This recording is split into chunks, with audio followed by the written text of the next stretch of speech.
Hello guys, welcome back to my channel. আর আজকে আমি চলে এসেছি টালিগঞ্জে। এখানে একটা খুব সুন্দর পুজো হয়েছে, যেটা হচ্ছে বিদ্যা বিতান। মারাত্মক পুজোটা হয়েছে।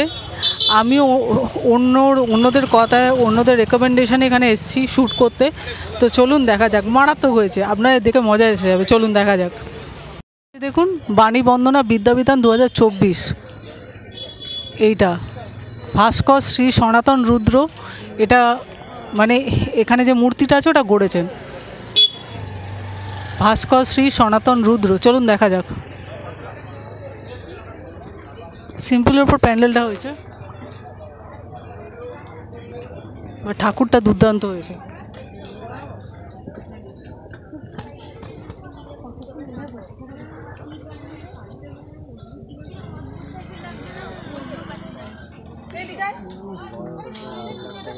ওয়াও,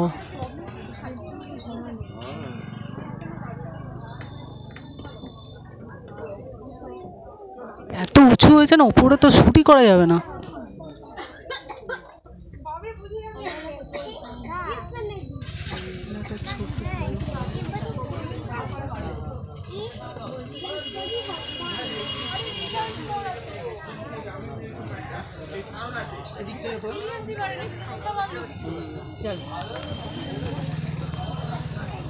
পুরোটাকে জুম করে দেখাতে হবে, কারণ এটা অনেকটাই বড় হয়েছে।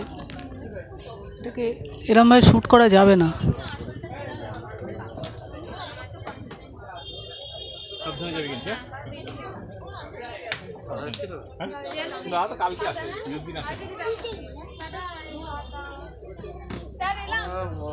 টপে যেটা আছে সেটাকে তো অসম্ভব শ্যুট করা।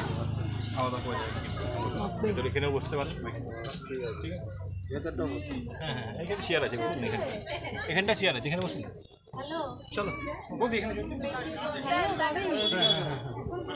ঠাকুরটা দেখতে আসবে, দেখিয়ে কোন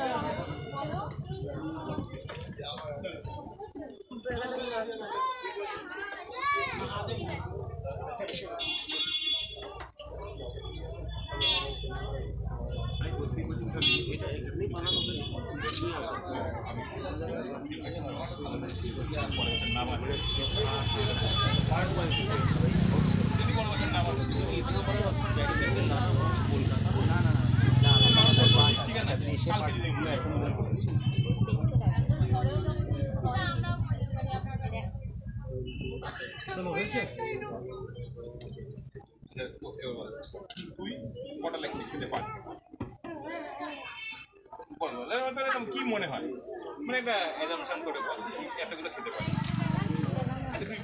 একটা মিষ্টি সাইজ কত বড় হবে? নরমাল মিষ্টি সাইজ কত বড় হবে? আমি সেটা এত বড় হবে না রে ভাই।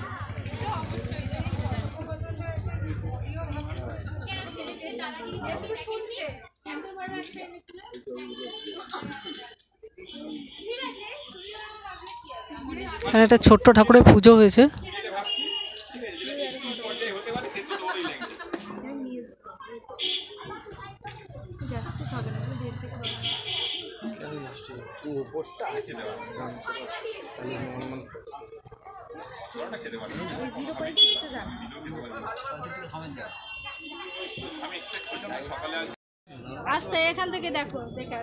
ঠাকুরটা অপূর্ব হয়েছে, কিন্তু প্রবলেম এটা হয়েছে যে প্যান্ডেলটার জায়গাটা অনেকটাই ছোট হয়ে গেছে।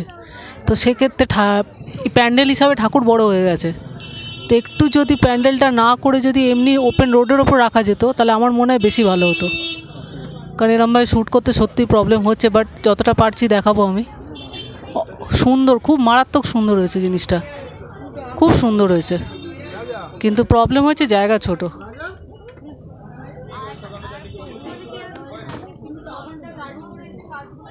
অপূর্ব হয়েছে।